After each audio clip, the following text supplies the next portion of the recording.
Ang kwento ni Tomby. Ang kwentong ito ay hango sa totoong buhay. Mula ito sa isa nating tagapakinig. Karanasan ito ni Liam. Walang eksaktong taon. Probinsya ng Apayao. Nang mga panahong ito, nasa dapit hapon na ng buhay ang dalawang magiting na bayani ng baryo. Si Tatay Hernan na isang kinatatakutang ermitanyo, habang ang asawa naman na si Nanay Talia na isang gabunan. Isinuko ang pagiging malakas na aswang upang magkaroon ito ng anak. Sa biyaya ng may kapal, nagkaroon sila ng kambal na supling, isang babae at isang lalaki. Pinangalanan ni Tatay Hernan ang panganay na si Lia, habang ang babae naman si Marikit. Namuhay na mapayapa ang mag-anak hanggang sa sumapit sa 8 gulang ang dalawang bata. Mapayapa na ng mga sandaling yon ng baryo, kaya naman hindi na nila kailangan ang maraming mandirigma. Ngunit itinabi ng dalawa ang kanilang mga tangang gamit dahil alam nilang kakailanganin nila ito pagdating ng tamang panahon. Mabilis na nagbago ang kapaligiran. Nakikiayo na din ang mga tao sa modernong mundo. Ngunit hindi pa din nawawala ang banta ng panganib. Isang araw, habang nag-aani ng mga itinanim na gulay, napansin ni Liam ang ilang nagtatakbuhang mga kababaihan papunta sa kanilang taniman. Dali-daling ibinaba ng binata ang hawak na buslo at sinalubong ang mga ito. Pakiusap, tulungan niyo kami. May mga humahabol sa aming grupo ng mga kalalakihan. May dala silang mga baril. Wika ng isa sa mga kababaihan. Sandali lang, uminahon kayo. Huminga ka ng malalim. Ipaliwanag mo sa akin ang... Hindi na naituloy ni Liam ang sasabihin dahil natanaw nito ang ilang kalalakihang armado ng baril. Nandito na sila. Pakiusap, tulungan niyo kami. Wika ng dalaga. Saktong napakakapal na mga damo sa puno ng sitaw, kaya doon niya itinago ang mga kababaihan. Maya-maya pa, napadaan na ang mga kalalakihan. Nagpatuloy lamang sa ginagawa ang binata na parang walang alam sa nangyayari. Teka, may nakita ka bang dumaang pangkat ng kababaihan dito? Oh, nakita ko po sila. Pero hindi dito dumaan eh. Doon sa kabilang taniman. Tignan nyo, baka nagtatago lang sa mga damo. O sige, maraming salamat ha. Mauna na kami. Wika ng lalaki. Matapos ay nagmadali na itong umalis.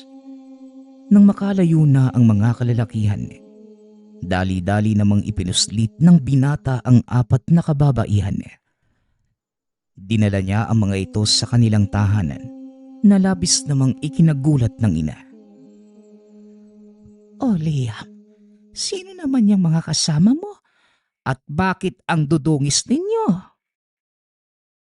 Tanong ni Nanay Talia. Mangyari po kasi na hinahabol daw sila ng mga kalalakihan Nakita ko nga po yung mga yon. Kaya hindi na ako nagdalawang isip na dalhin dito para tulungan. Ganon ba? O siya pumasok kayo sa bahay nang makapagbihis at makakain. Halatang pagod na pagod kayo at nagugutom. Marikit, sunduin mo nga yung tatay mo sa bakahan. Sabihin mong may mga bisita tayo. Wika ng ginang. Dali-dali namang tumakbo ang dalagang anak papunta sa kinaroroonan ni Tatay Hernan. O Marikit anak, bakit ka nagmamadali? Anong meron? Tay, may mga bisita po tayo. Nangihingi sila ng tulong kay Manong Liam. Ipinatawag po pala kayo ni nanay. O sige, susunod na ako. Tatapusin ko lamang yung paglalagay ng mga tubig sa mga alaga natin. Wika ni Tatay Hernan. Matapos ang mga gawain, umuwi na rin ang ama. Nadatnan ito sa sala ng tahanan ang 4 na kababaihan. Mabuti naman at nandito ka na. Kasama ni Liam ang mga kababaihang ito at nanghihingi ng tulong. Mga ineng, maaari niyo bang ikwento kung anong nangyayari? Tanong ni Nanay Talia. Isinalaysay naman ng mga ito ang buong pangyayari. Ayon sa mga babae, sila ay nabibilang sa isang tribo ng mga babaylan. Pinasok na mga tulisan ang kanilang nayon at dinukot ang mga ito. 4 lamang sila ang nagawang makatakas. Kaya nagpasya ang mga itong humingi ng tulong sa kabayanan. Natanong din ni Tatay Hernan ang mga ito kung ano ang ginawa sa mga kagaya nilang nahuhuli. At ayon sa isang babae, dinadala sila sa isang lugar upang ipagbilis sa mga dayuhan niya. Labis na naawa si Nanay Talia sa mga ito, ngunit wala naman siyang magagawa kundi sumang-ayon kay Tatay Hernan. Nag-usap ang mag-asawa kasama si Liam.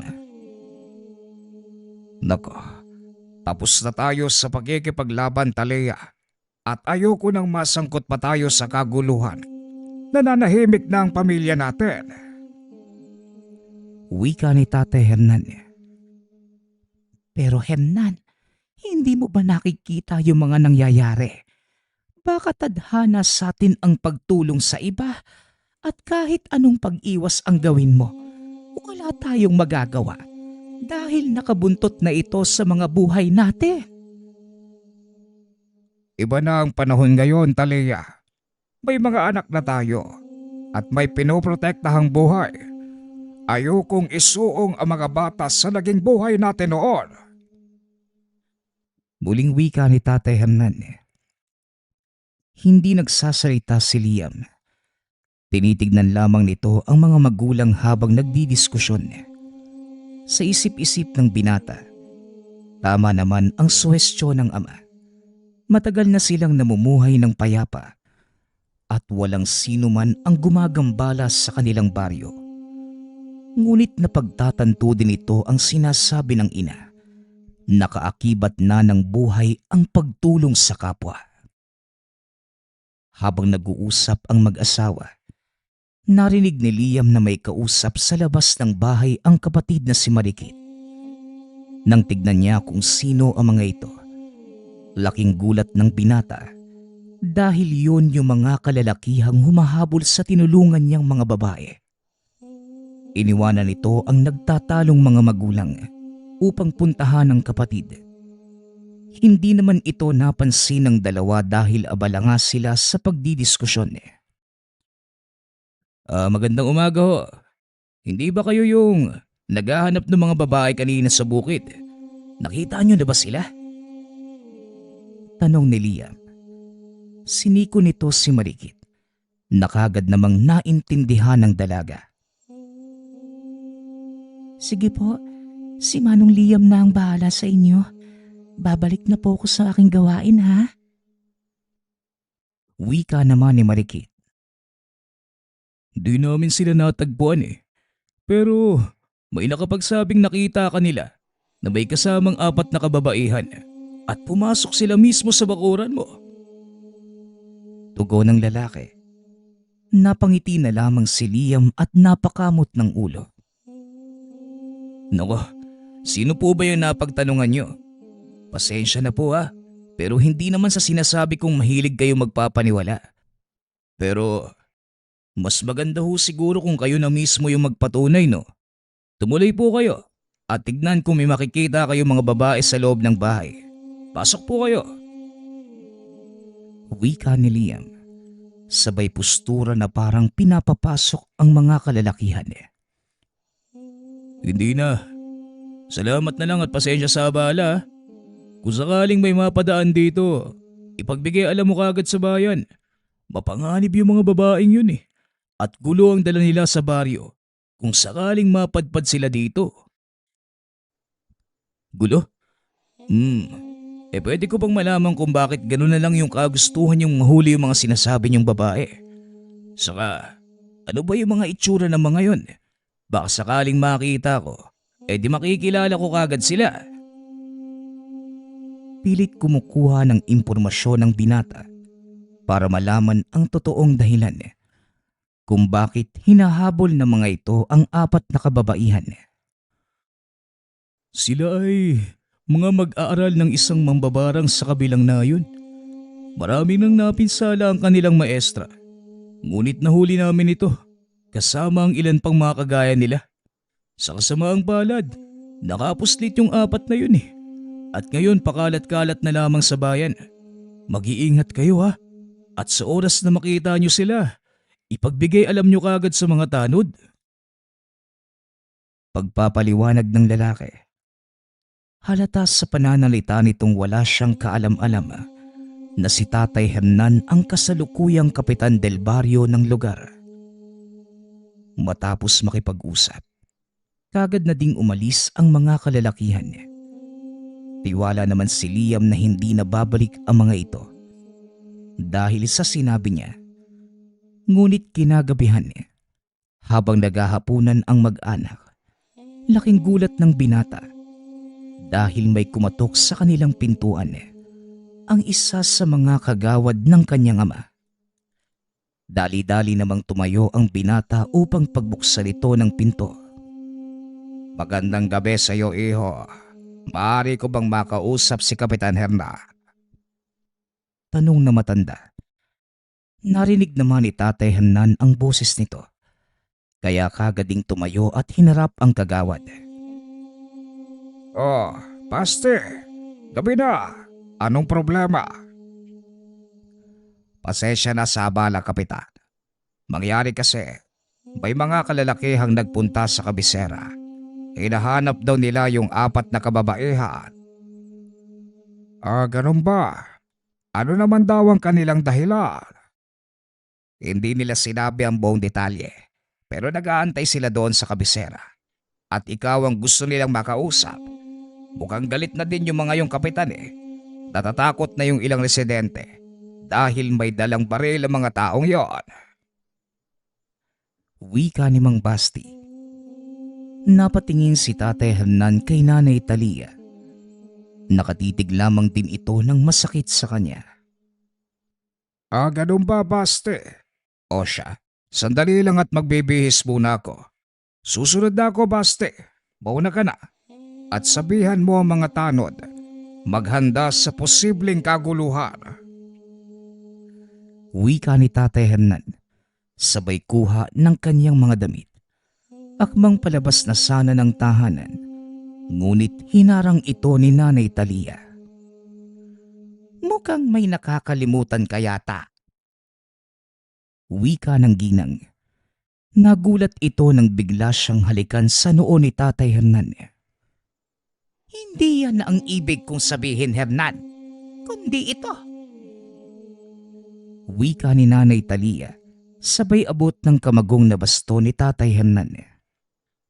Sa palagay ko, hindi na kailangang dalhin ko pa yan, Talia. Hindi naman ako makikipag-away sa kabisera. Kakausapin ko lamang ang mga lalaking yon. At kung sakaling magkaroon ng hindi pagkakaunawaan, nariyan naman ang mga tanod para umawa. Hindi, Hernan. Gusto kong dalhin mo ito. Hindi ako nakikiusap. Inuutusan kita. Marahang hinawakan ni Tatay Hernan ng baston at kinuha ito sa kamay ng asawa.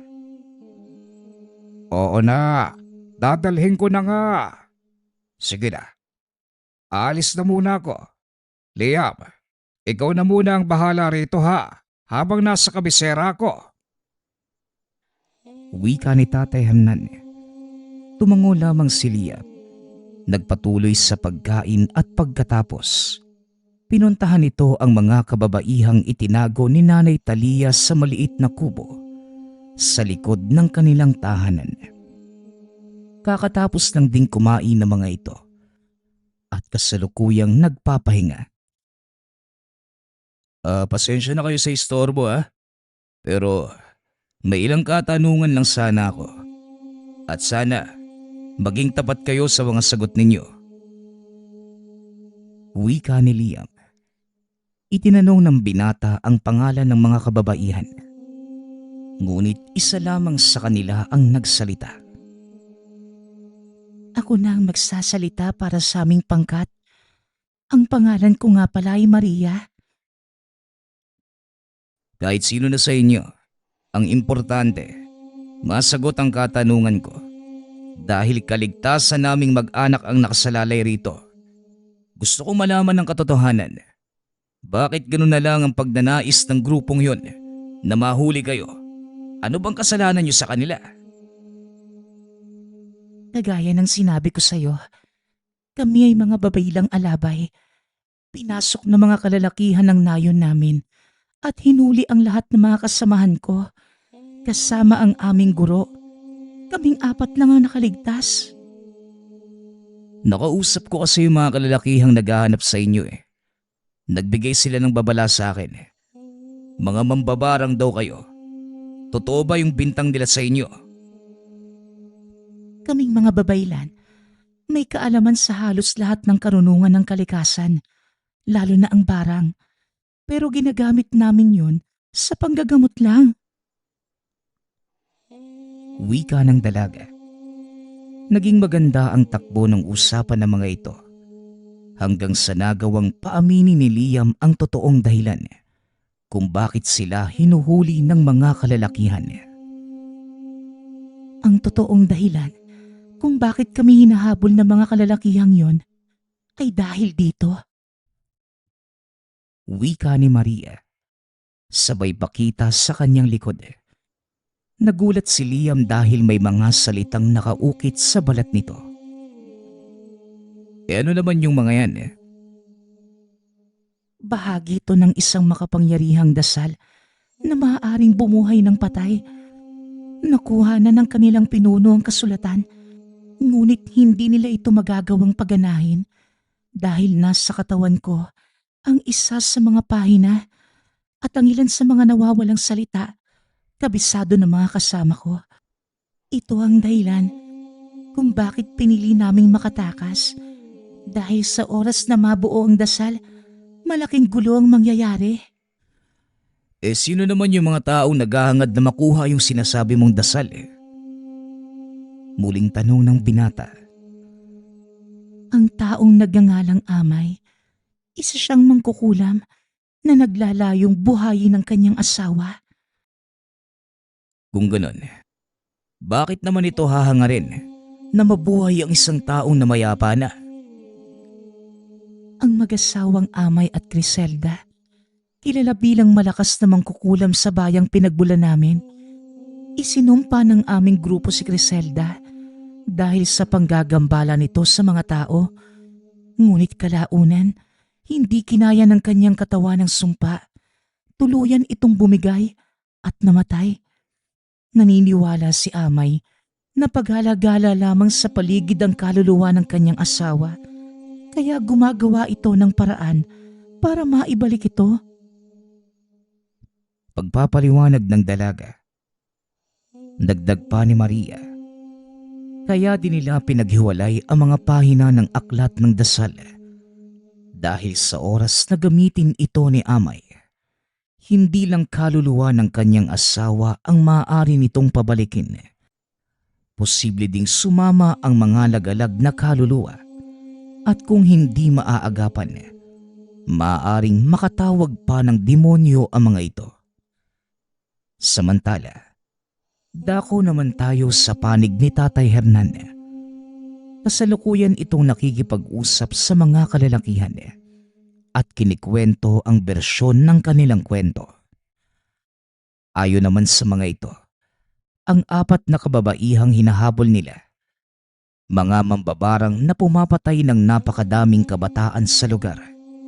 upang ialay sa sinasamba nilang diwata. Nagpakilalang manunugis ang mga ito at sinabing binayaran sila upang tugisin ang 4 na kababaihan.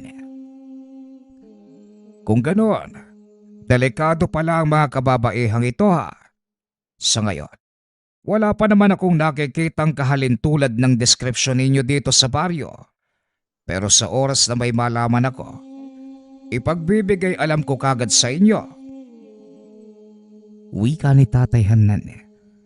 Matapos ay nagpaalam na itong umuwi. Gabi na ng mga oras na yun. Mag-isa lamang itong naglalakad sa daan. Alam niyang walang tiwala ang mga kalalakihan sa sinabi. Hindi rin malayong susundan siya ng mga ito para makasiguro. Ngunit hindi nga ito nagkamali. Dahil ilang metro bago makarating sa tahanan, naramdaman ito ang mga yabag sa kanyang likuran. Huminto sa paglalakad ang matanda. Lumingon para makita kung sino ang mga nakasunod. Ngunit sa kasamaang palad, bigla siyang dinamba ng isang hindi kilalang lalaki na siya namang malaki nitong pagkakamali. Mahabang panahon na rin ang nakalipas nang huling makipaglaban si Tatay Hernan. Ngunit nananatiling sariwa sa alaala ang lahat ng mga natutunan sa grupo. Gamit ang dalang baston, pinalo nito sa ulo ang lalaki, dahilan para mawalan ito ng malay. Akmang lalapitan pa sana ito ni Tatay Hernan nang bigla namang lumabas ang isa pang lalaki at inundaya ng sipa ang matanda.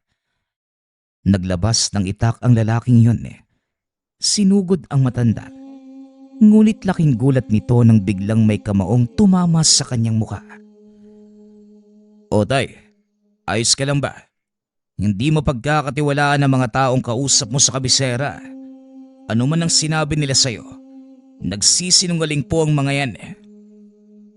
Yun nga rin ang hinala ko, anak. At alam kong kasama nila ang mga ito.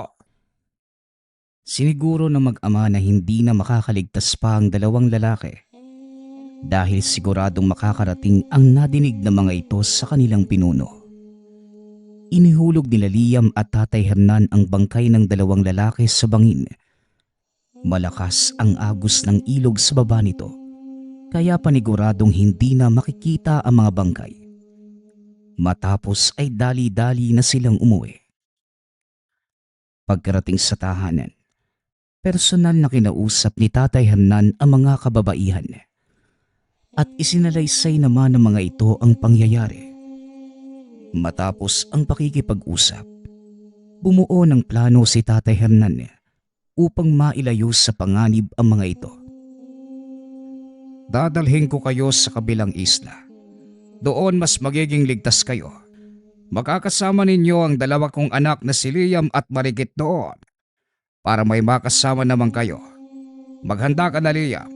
At bukas na bukas, aalis na kayo. Tatay, paano po kayo ni nanay? Sa palagay ko, alam na ng mga kalaban na nagsisinungaling kayo. Malalagay kayo parehas sa alanganin, tay. Alam mo, anak, kung ano ang kaya naming gawin ng iyong ina. Kaya wag mo kaming alalahanin. Iniaatang ko sa balikat mo ngayon, Liam, ang kaligtasan ng mga kababaihang ito. Nandiyan naman si Marikit upang tumulong. Ikaw na ang bahala sa kanila. Wika ni Tatay Hernan. Bagaman nag-aalala, wala nang magawa ang binata kundi sumunod sa ipinag-uutos ng ama. Madaling araw pa lamang, nagsimula ng maghanda ang binata.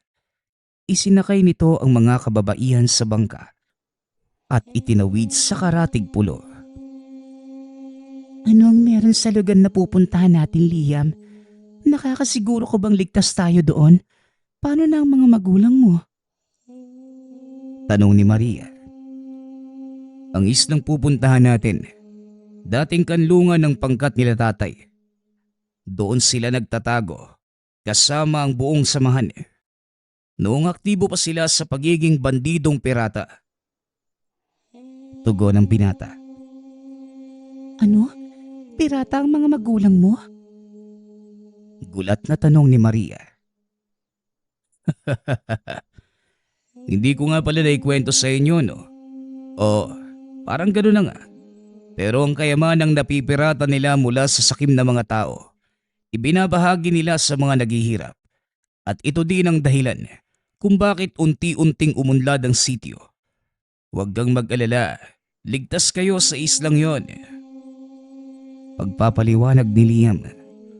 Maya-maya pa, dumaong na ang mga ito sa dalampasigan. Laking gulat ni Maria dahil matapos ibaba ang kanilang mga kagamitan, sinunog ng binata ang bangka. Ano? Bakit mo naman sinunog yung bangka? Para hindi malaman ng mga kalaban na dito tayo nagpunta, kailangang burahin ang lahat ng bakas. Tugon ng binata. Naglakad ang mga ito papasok sa kalagitnaan ng isla hanggang sa makarating sila sa bahagi kung saan merong malaking kuweba. Nandito na tayo sa bago nating tahanan. Pasensya na kayo at walang malambot na higaan dito. Wika ni Marikit. Walang anuman ito, Marikit. Malaking tulong na ang ginawa niyong magkapatid para sa amin at wala na kaming dahilan para magreklamo. Maraming salamat ha.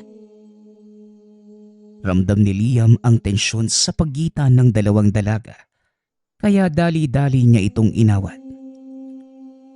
Sige na Maria, pumasok na kayo sa loob. Huwag kayong mag-alala. Permanenteng nakasindi yung mga sulu dyan dahil sa natural na langis na dumadaloy sa dingding ng kuweba. Kaya maliwanag sa loob. Wika ng binata. Matapos pumasok ng pangkat ni Maria, kinausap naman ni Liam ang nakababatang kapatid. Nakakainis kasi si tatay eh. Bakit pati ako isinama niya? Marikit, alam mo naman yung tungkulin ng pamilya natin, hindi ba? Kagaya ng sinabi ni nanay, tandaan mo, Malaki yung tiwala sa atin ng mga kababaihang yan. Ganon din yung mga magulang natin. Umaasa ako sa'yo, Marikit. Alam ko ang kaya mong gawin. Tugon ni Liam. Kung hindi nyo na itatanong, si Marikit ang nagmana ng likas na kakayanan ni Tatay Hernan. Ito ay ang pagmamanipula ng elemento ng apoy. Oo na Manong. Sige na. Magluluto na muna ako ng pananghalian at nagugutom na rin ako. Wika ni Marikit. Padabog itong pumasok sa yungib. Samantalang si Liam naman, nilibot muna ang buong paligid upang tignan kung aktibo pa ang mga patibong sa dating kuta. Maya-maya pa, nakabalik na ang binata. Nakahinga ng maluwag dahil tahimik naman ang loob ng kuweba. Walang nangyayaring iringan sa pagitan ni Marikit at Maria. Ngunit yun pala ang akala ng binata. Napansin niya ang bukol sa noo ng dalaga at gayon din kay Maria. Marikit, Maria, anong nangyari dito? Bakit may mga bukol kayo? Ano kasi? Nadulas ako.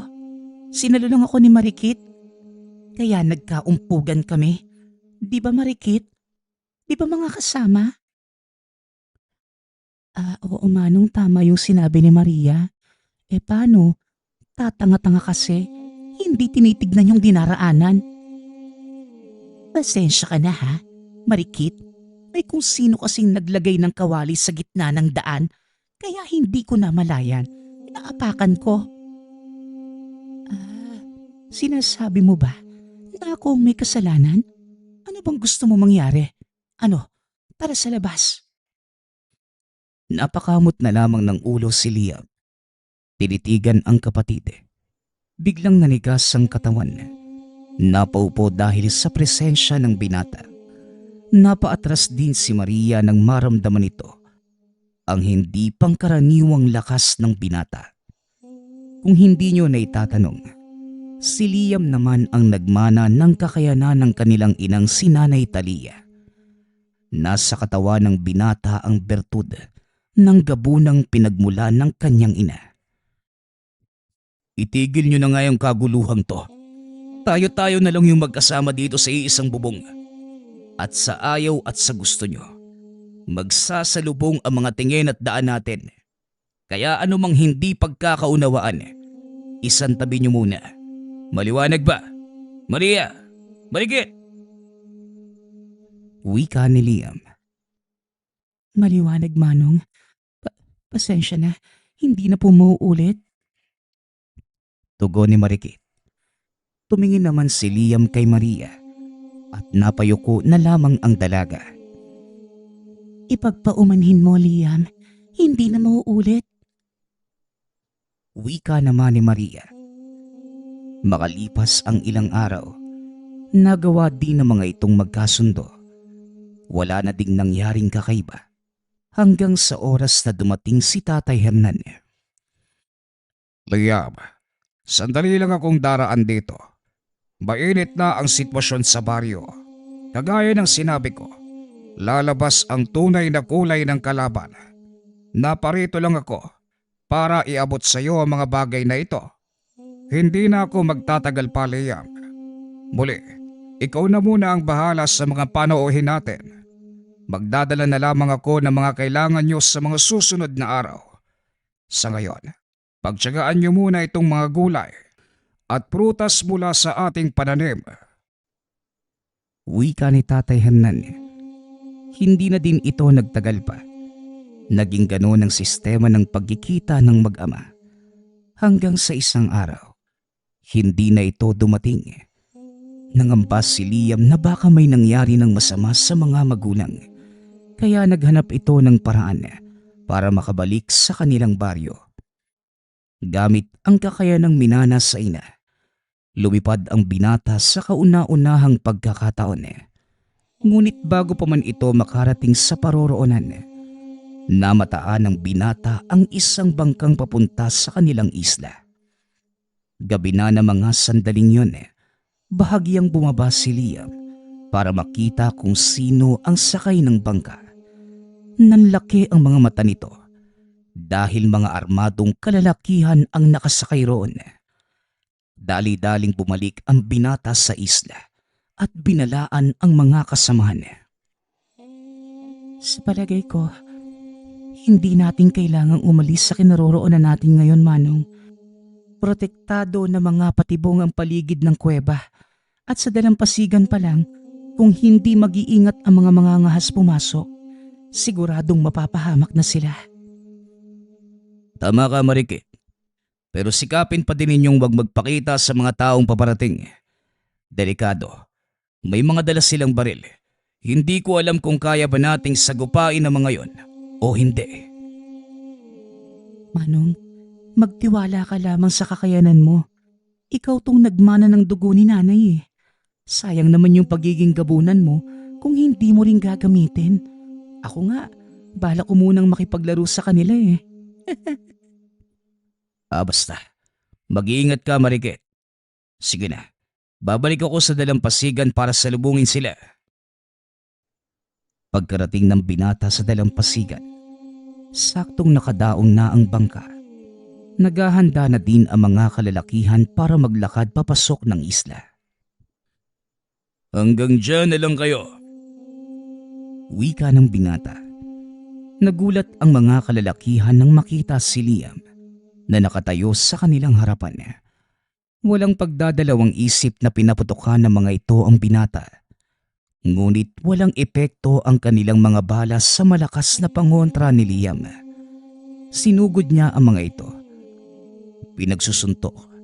Akmang babalik na sana sa bangka ang ilan nang bigla naman itong matupok. At sa tingin ninyo, makakaalis pa kayo ng buhay sa islang to? Diyan kayo nagkakamali.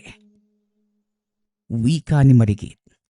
Sabay bagsak ng tila bulalakaw sa mga kalaban. Walang natirang buhay sa mga kalalakihan. Kaya naman nakampante na ang mga ito na hindi nababalik pa ang mga kalaban. Ilang araw ang lumipas. Dumating si Tatay Hernan kasama si Nanay Talia. Tay, anong nangyari sa'yo? At bakit may mga sugat kayo? Hindi namin kinaya ang puwersa ng mga kalaban. Masyadong malakas ang amay na yon. Maliban pa doon, mukhang kakampi na nila ang grupo ninyo, Maria. Nakita kong may kasama silang babaylan nang sumugod sa baryo. Hindi maaari ang sinasabi nyo. Pasensya na po, Nanay Talia, pero hindi ako naniniwala na gagawin nyo ng aming guro. Hindi ako maaaring magkamali, Iha. Isang babaylan ang nakasagupa namin ni Manong Hernan mo at napakalakas na. Maaari niyo po bang ipaliwanag sa akin ang nakita niyo, Nanay Talia? Matandang matangkat na mahaba ang buhok, puno ng tato ang braso at may hawak na tungkod na gawa sa itim na kahoy. Biglang nanlumos si Maria. Napaluhod sa lupa dahil tama nga ang deskripsyon ni Nanay Talia. Pero maaaring napilitan lamang siyang umanib sa pangkat ni Amay. Kailanman, hindi magagawang talikuran ni Tandang Inang ang kanyang adhikain. Maaring tama ka. At yan ang gusto kong malaman. Sa ngayon, kailangan muna nating bumawi ng lakas. Masyadong nagulpe ang katawan ko sa pakikipagbuno sa mga yon. Mahabang panahon na din simula nang huli akong makipaglaban. Hindi ko na din nagagamit ang aking kakayanan sa mahabang panahon, kaya medyo nangangalawang na ako. Pasensya na kayo mga bata at mga matatanda na ang mga kasama ninyo. Dagdag ni Nanay Talia.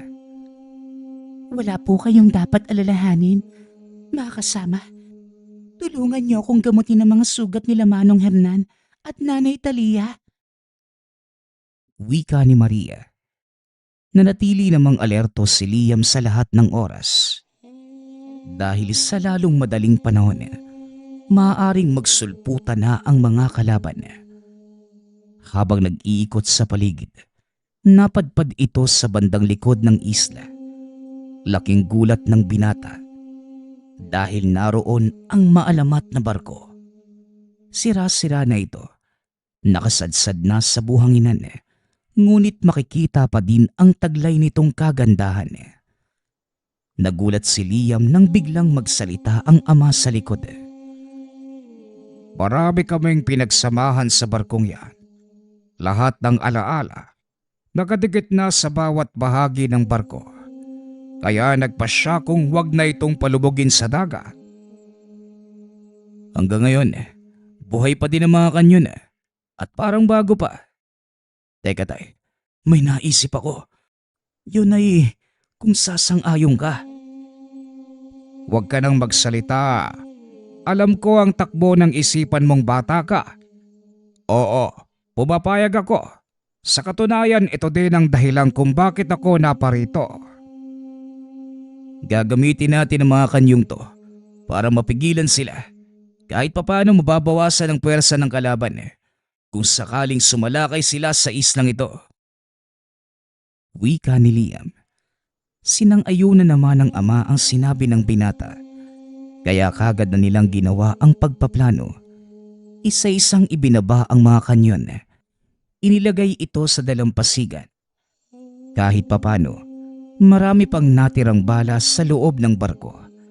Kaya alam ni Liam na gagana ang kanilang binabalak. Sasapat na siguro ang mga yan. Mapapalubog pa ng mga bolang bakal ang bangka ng sino mang magtatangkang dumaong sa dalampasigang ito. Matapos isagawa ang plano, bumalik ang dalawa sa yungib upang balaan ang mga kasama sa kanilang binabalak. Mag-iingat kayo, Liam. At ikaw naman, Hernan. Huwag ka nang makipagsagupaan ng harapan sa mga kalaban. Hindi na kagaya ng dati ang pangangatawan mo. Hindi ka na bata. Nagsalita ang nalagas na aswang. Ikaw din naman, huwag ka nang lalabas ng yungib na ito ha. At baka mabali pa yung balakang mo. Tugon ni Tatay Hernan. Bahagyang natawa si Maria sa bangayan ng mag-asawa Hindi nito akalain na napakasaya pala ng pamilya na meron si Liam at Marikit. Liam, alam mo, nagsisisi ako nung humingi ako ng tulong sa'yo. Dahil nasira ko ang katahimikan ninyo. At dahil sa akin, napahamak ang mga magulang mo at pati ang buo mong baryo. Tama ka. Nagkagulo nga ang buong baryo. Napahamak sina nanay at tatay. Pero ayos lang yun. Sanay na ang sityo sa ganito. Lalo na sila nanay at tatay. Nakalimutan mo bang mga bandidong pirata sila? Kahit na, hindi naman dapat humantong sa ganito ang lahat. Kung hindi dahil sa amin. Kaya siguro, mas mabuti pang sumuko na lang kami. Ano? Nasisiraan ka na ba ng bait, Maria? Susuko kayo? Sa kabila ng pinagdaanan natin? Ganun na lang yun. Maria, nakipaglaban ng mga magulang ko para sa kaligtasan nyo. Kaya sana, huwag mong sayangin ang sakripisyo nila. Wika ni Liam. Sa kalagitnaan ng pag-uusap ay narinig nito ang sigaw ni Marikit na nagbabantay sa dalampasigan. Napalingon ang binata. Natanaw ang ilang bangkang paparating.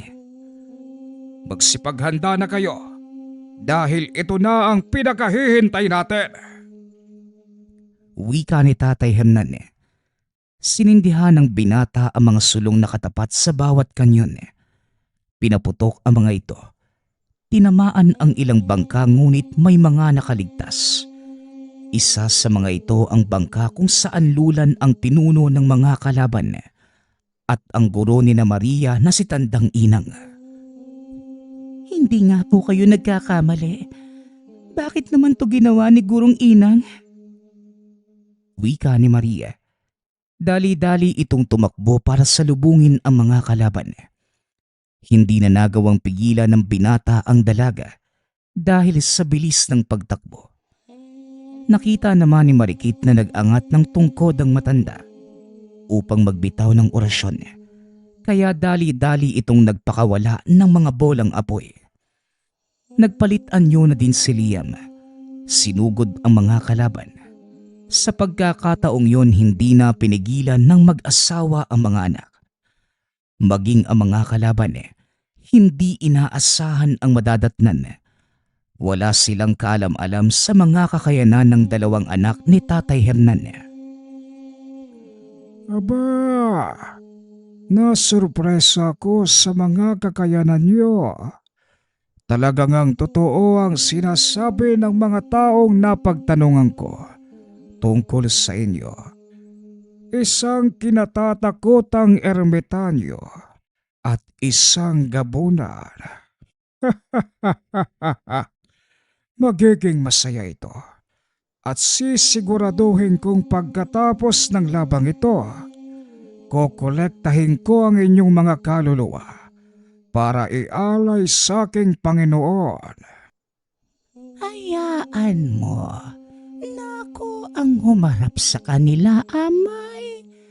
Sayang lang ang pagod mo sa mga mahihinang nilalang na ito. Wika naman ng guro nila Maria. Tumigil ka na, guro. Hindi ito ang totoo nating layunin. Nagising lamang ako sa katotohanan, Maria. Wala na tayong magagawa pa. Nagpabago na ang panahon. Wala nang silbi ang mga kagaya natin sa modernong mundo. Tignan mo ako. Mamamatay na lamang na namumuhay sa makalumang pamamaraan. Kaya naisip ko, bakit hindi na lang natin tamasain ang buhay na payapa at makakamit lang natin ito sa pamamagitan ng ganap na pagsuko kay Amay. Hayaan mong gamitin niya ang mga dasal. Hayaan mong buhayin niya ang namamahingang asawa. Nababaliw ka na po, Tandang Inang, at kahit kailan, hindi ko gagawin ang sinasabi mo. Mamamatay muna ako bago niyo makuha sa akin ang bahagi ng mga dasal. Wika ni Maria. Nagsipaglabasan pa sa yungib ang 3 pa sa mga kasamahan. Laking gulat ng matanda nang sabay-sabay na nagpakatiwakal ang 4 na alapay. Napasigaw sa galit si Liam. Hindi na nito napigilan ang sarili. Walang tigil nitong sinugod si Amay. At ang ilan sa mga kasamahan nitong armado, maging si Marikit, hindi na din nagawa pang awatin ang nakakatandang kapatid. Dito na lumantad ang buong kakayanan ng 2 anak, ni Nanay Aliyah at Tatay Hernan. Dahil sa lakas ng kambal, walang nagawa maging si Tandang Inang. Sinubukan nitong kalabanin ang 2, ngunit hindi na kinaya ng katawan ang malakas na apoy na nagmumula kay Marikit. Nagkandalasog-lasog na din ang katawan ni Amay, maging na mga tauhan nito. Maya-maya pa, uminahon na sina Marikit at Liam. Nilapitan ni Tatay Hernan ng dalaga at napansin nitong umiiyak ang anak. Tama na, Marikit. Nangyari na ang lahat. At hindi na natin maaaring ibalik ang buhay ng mga namatay. Pero hindi naman nasayang ang kanilang mga sakripisyo. Dahil tuluyan ang naglaho ang isang isinumpang orasyon.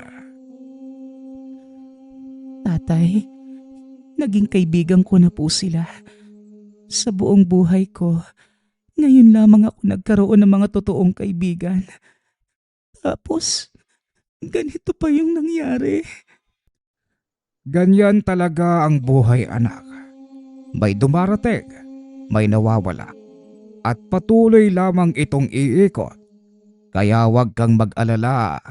Balang araw may mga tao ding darating sa buhay mo na itinakda ng Diyos para habang buhay mong makasama.